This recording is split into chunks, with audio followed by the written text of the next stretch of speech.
안녕하세요. 미아입니다. 오늘은 천연 화장품과 유기농 화장품 두 번째 시간입니다. 천연 화장품과 유기농 화장품의 구성, 그리고 함량 계산하는 방법에 대해서 살펴볼 거예요.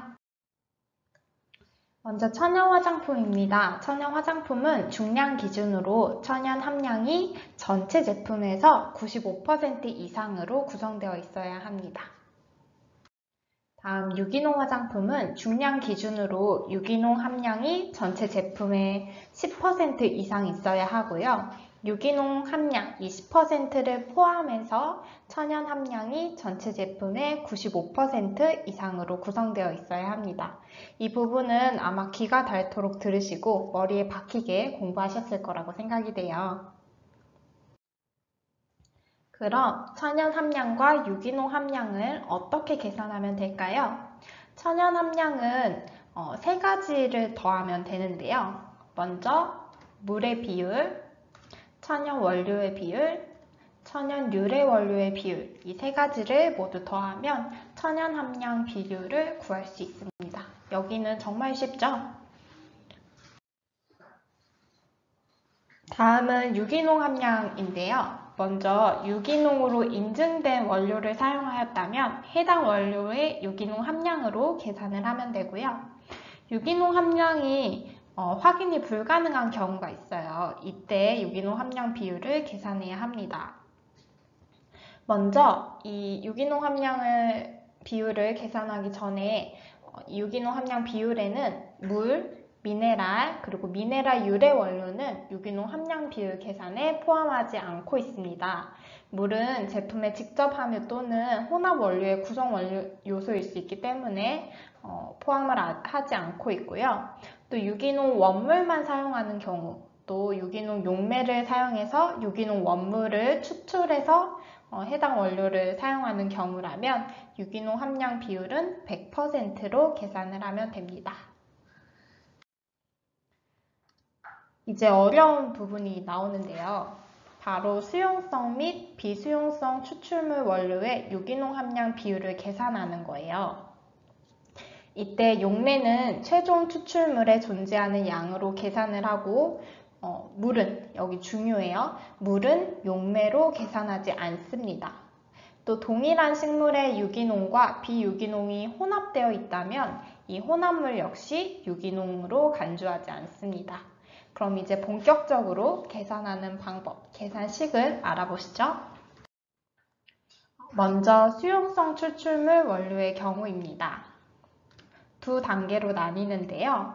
먼저 비율을 구해야 해요. 이 비율은 신선한 유기농 원물의 양을 추출물에서 용매를 뺀 값으로 나누어 줍니다.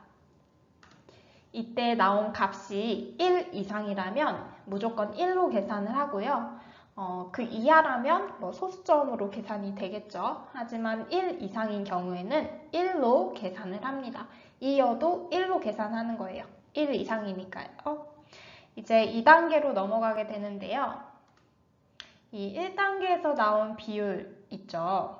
1이든 그 이하이든 그 비율에 추출물에서 용매를 뺀 값을 곱하고 이 값을 다시 추출물로 나누어 줍니다. 이 값을 A라고 할게요. 그리고 유기농 용매를 추출물로 나눈 값에 이 A, 방금 구했던 이 A를 더합니다. 그 후에 100을 곱해주면 돼요. 이게 수용성 추출물 원료의 경우 유기농 함량 비율을 계산하는 방법입니다. 다음은 물로만 추출한 경우예요. 이 경우는 간단한데요. 신선한 유기농 원물을 추출물의 양으로 나눈 뒤 100을 곱해주면 됩니다. 사실 문제를 딱 받게 되면 어떤 걸로 나눠야 하지? 라고 헷갈릴 때가 있어요. 이때는 나눈 값이 소수점이 나오는 방향으로 해주세요. 왜냐하면 우리는 비율을, 즉 퍼센트를 구하는 거잖아요. 그러니까 어차피 100을 곱해줄 거니까 이 나눈 값, 최종 값이 소수점이 나오는 값으로 나오는 방향으로 계산을 해주신다면 조금 더 편하게 하실 수 있지 않을까 생각이 듭니다. 다음은 비수용성 원료인 경우입니다. 신선 또는 건조 유기농 원물의 양 더하기 사용하는 유기농 용매의 양을 신선 또는 건조 원물의 양 더하기 사용하는 총 용매의 양으로 나누어주고 100을 곱하면 되는데요.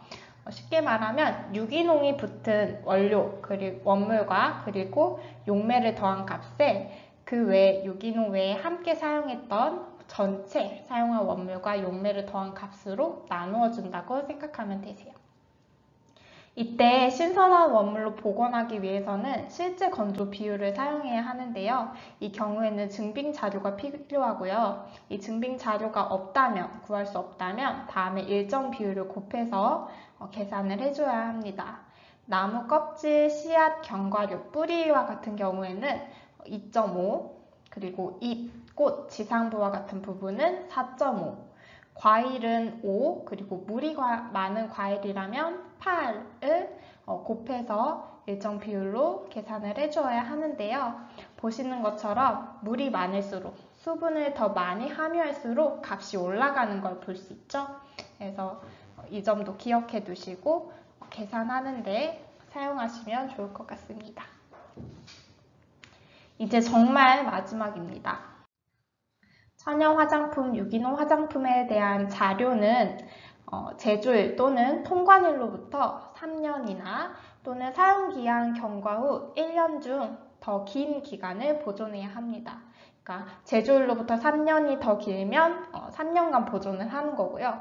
사용기한 경과 후 1년이 더 길다. 그러면 사용기한 경과 후 1년으로 보존 기간을 정해야 하는 거겠죠. 또 재검토 및 개선 내용인데요. 2020년 1월 1일을 기준으로 매 3년이 되는 시점에 타당성 검토 및 개선 조치를 하게 되어 있습니다. 이 기간과 숫자들 꼭 기억해 주세요. 오늘 이렇게 천연 화장품 그리고 유기농 화장품에 대한 내용이 끝났어요. 오늘도 정말 수고 많으셨습니다. 여러분 꼭 이 맞춤형 화장품 조제관리사 합격하시길 바랄게요. 다음에 또 만나요. 안녕.